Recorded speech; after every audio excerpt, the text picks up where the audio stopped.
Hi everybody, we're here today to talk about some before and afters and some treatments that were really successful and they're actually really common. For sure. We all know you love your before and afters, so we thought we'd highlight some of our before and afters and just give you a little sneak peek as to what went on behind the scenes to get those amazing results. Our first patient, our first case is a lovely young lady. She is in her mid-40s and she has some evidence of some early sun damage. Very common, right? I mean, I think sometimes no matter how we try to protect ourselves from the skin, over the years, that sun damage accumulates. Yeah, so this is like a very, very sort of typical patient that we see, right? Libby walking in, so very common sun damage, right? So you can see here, she's got evidence of pigmentation, right? So a lot of those speckly little brown spots.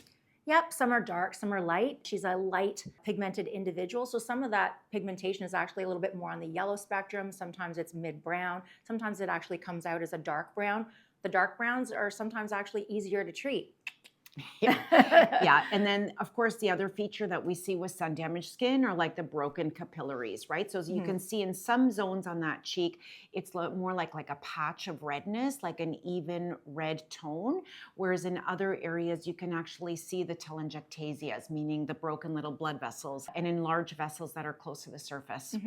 So we often call them broken capillaries, but they're actually not broken. They're dilated and more highly visible. And they can also be closer to the surface of the skin because the epidermis is thinning out. Yeah. So we refer to them as broken capillaries because all of you do it at home too.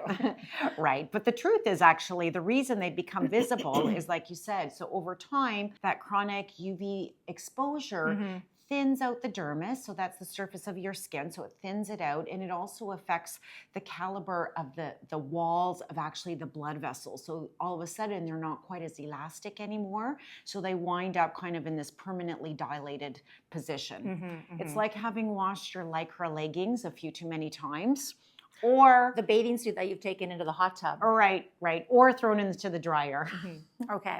So the other thing that is really remarkable to me and really stands out is the fact that there's so much sun damage comparatively compared to, say, the upper forehead where there might have been some bangs or a ball hat worn on more occasions compared to this lower zone face down here. So if you are a ball hat wearing individual, and a lot of us are, you know, sporty spice, and we love our ball hats because it's just so fun and easy, and we get them everywhere. Yeah. This zone gets tremendously a lot more sun, and we have always talked about this accumulation. Yeah. And so in this patient's case, you can really evidently see how much more is down here compared to, say, this zone up here. Right. So prevention is everything. Prevention's everything. Yes. And then the other point, just to kind of tail on to what you were saying, is that damage, often we see it really coming right down the neck as well. So sometimes, you know, you're wearing that baseball cap and it might protect like your forehead and maybe part of your nose,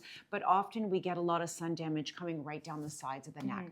So that's an area of attention. Okay, so let's dive into what we did for this lovely patient of ours. Right, so browns and reds are the main target of a treatment that is commonly called IPL, that stands for Intense Pulse Light. It was pretty much a focus of laser treatments introduced into the mid-90s, and it has not gone away. In fact, it has only gotten better and better and better over the years. Exactly. And you'll see there are other terms for similar technology. So another term for it is what we call BBL, or broadband light. And really that highlights the differences between different technologies. So the way that these IPL or BBL devices are engineered is a little bit different, slightly different wavelengths of light or combinations of wavelengths of light. And really the concept is, depending on that wavelength, the wavelength will determine which target in the skin is hit. So whether that's pigment, whether that's redness, also the wavelength of light will determine how deep in the skin that energy is going. And then there's factors like the intensity. So how much energy is actually going in, how long, or the pulse width of that light. So there's a lot of variables that goes into that kind of larger umbrella term of IPL or BBL. So we really are, as Dr. Poulos was alluding to, we're hitting a target. And in this case, it's called a chromophore, or you can think of it as a color. So we're targeting the red in the blood vessel, Right. or the brown in the pigmentation. And there is a little bit of overlap. And it's nuanced too, right? I Mhm. mean, we kind of like to think about it as color correction, right? But I mean, there's so many variables. So to your point, how deep is the pigment? Where is it lying? So is it very surface, sort of like right in the epidermis or the dermal epidermal border? Or is it really deep, like deep in the dermis? Same with the blood vessels. What's the caliber? How big are they? Where are they located on the skin? And then other factors, like for example, a patient's skin type and color. So if somebody has more natural pigment in their skin, it affects the way we do our settings on these treatments, right? So all of these really nuanced differences really makes a huge difference in how we do the treatment and therefore in the outcome and the success.